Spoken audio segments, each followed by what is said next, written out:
Hey everybody, I'm Sean. Welcome to The Inside Stuff.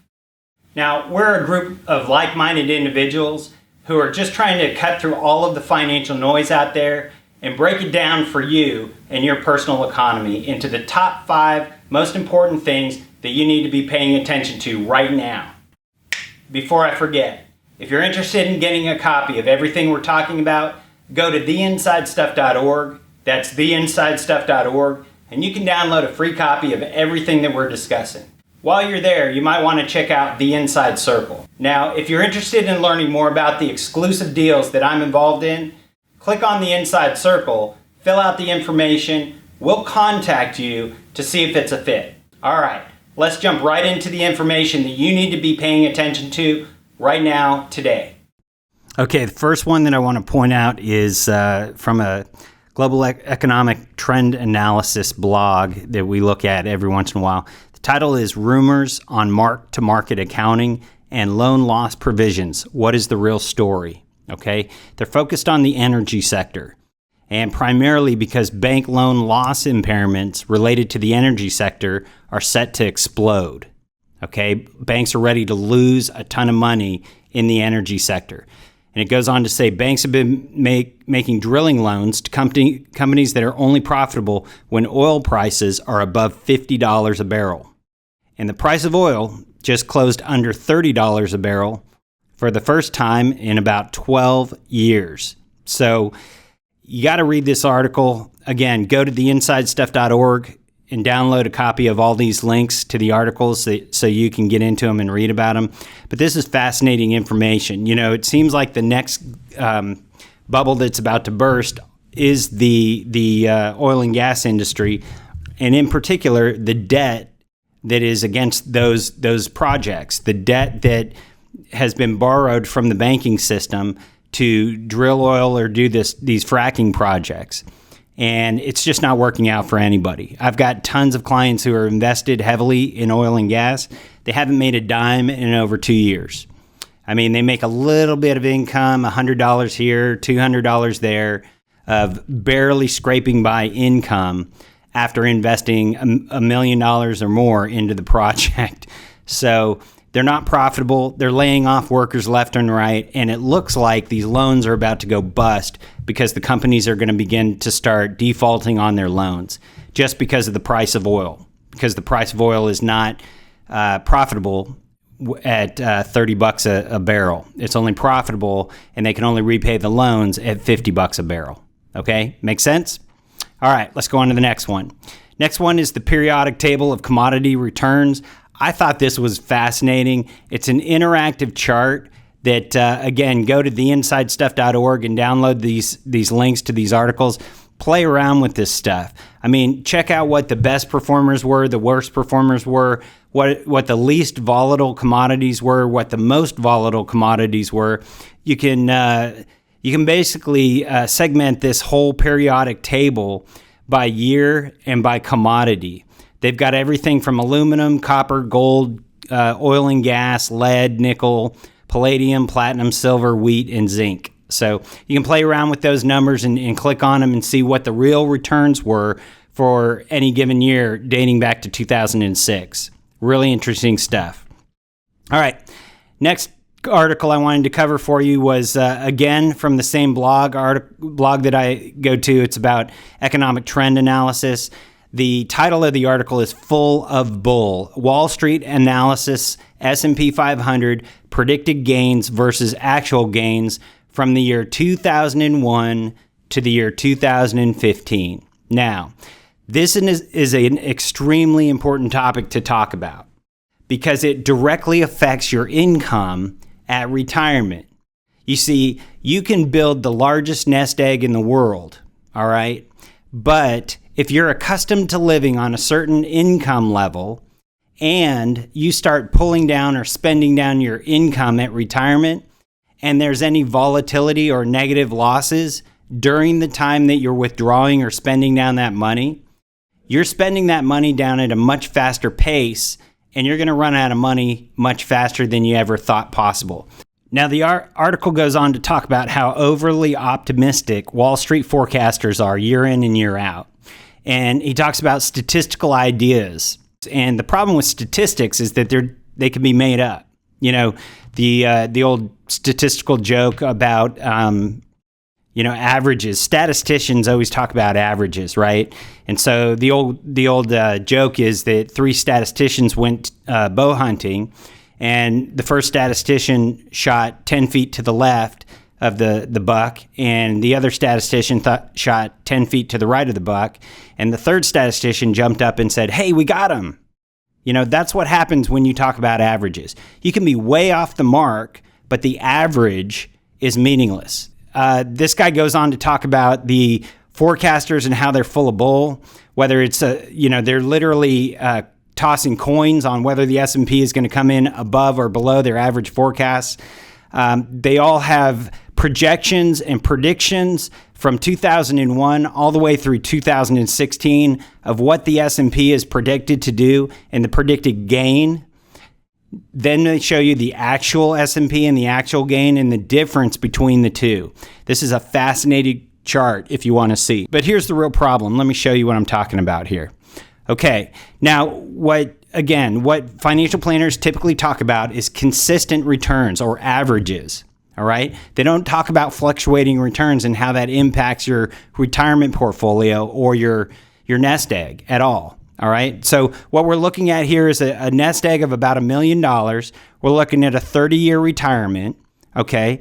And this is the best 30 years of the S&P 500. Now, during the best 30 years of the S&P 500, you can see here at the bottom right, it was from 1970 to 1999.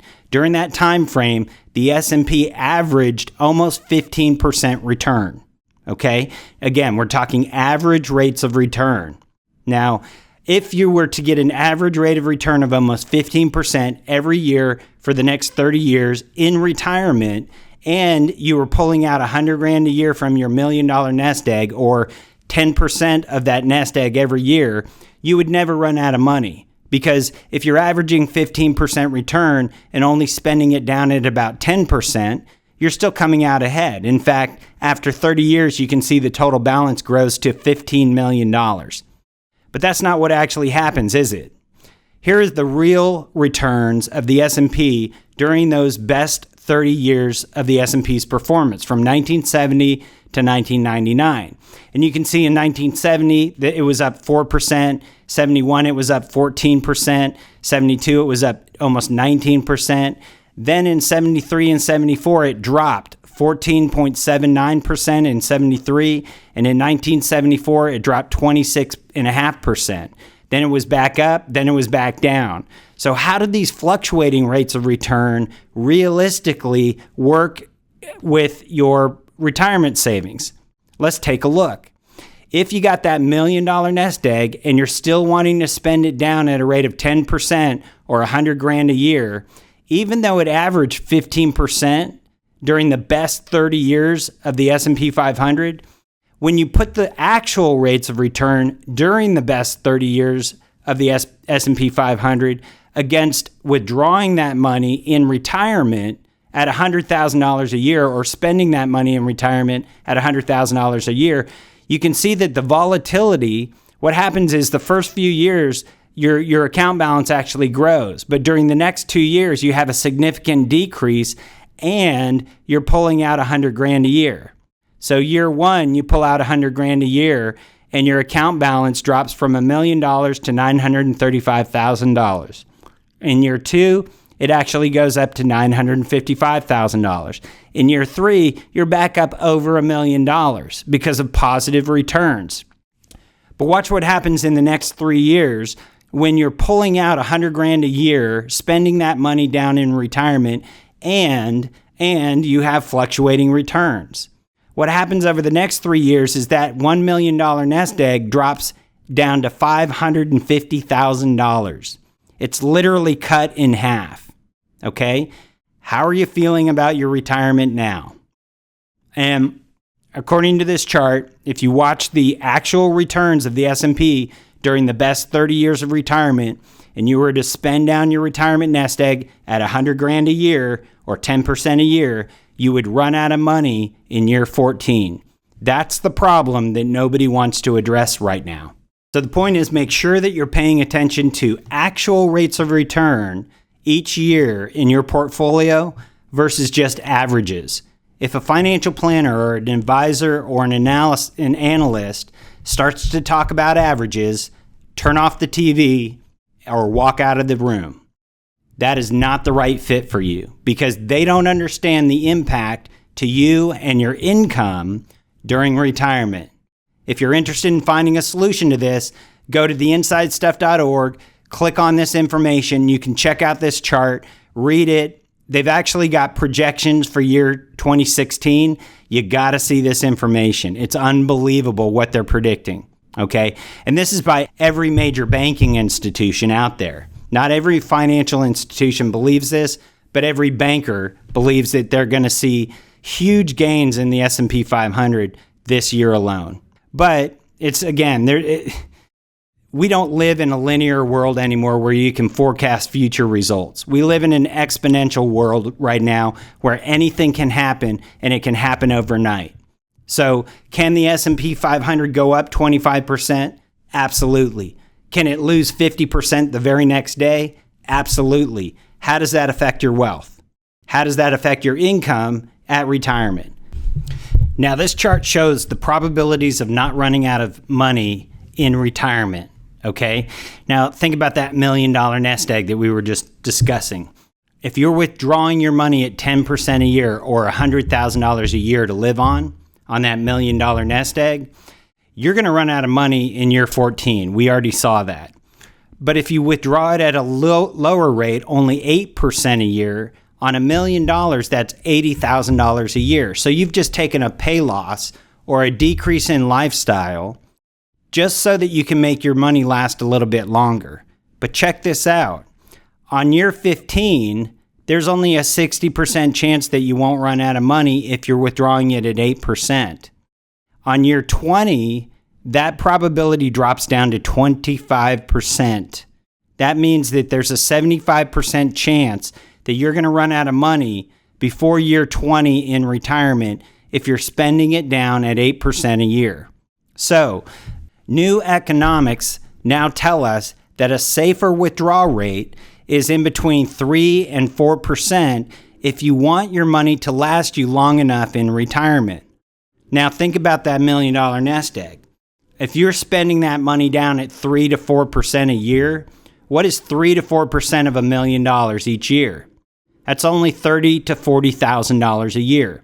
How are you going to exist on that money? How are you going to live on $30,000 to $40,000 a year if you're accustomed to living on $100,000 today? And what about inflation? And what about increased taxes? How is that going to impact your income streams at retirement?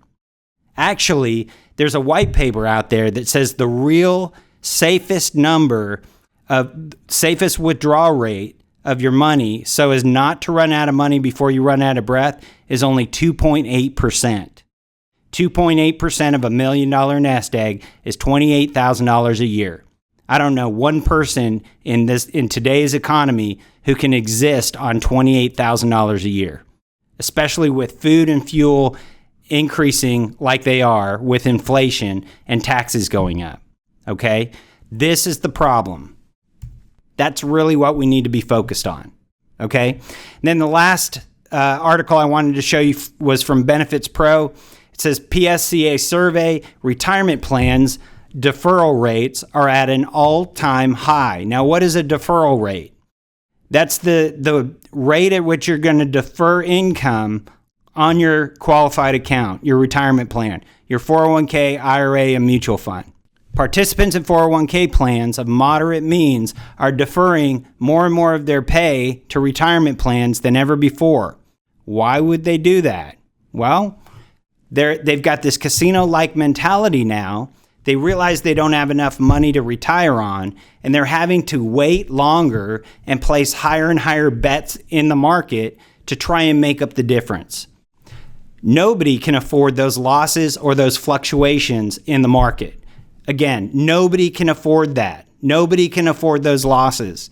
So if you're in a market or if you're in the market and you're in a plan that is volatile or that is subject to volatility in the market, get out of it now. contact us. We can show you how to jailbreak that account, get it out of the market to where you have checkbook access and control over those funds, and you can invest those in real deals that I'm a part of and take back control of the growth and the compounding and the distribution of your nest egg. That's it for this time. We'll talk to you soon.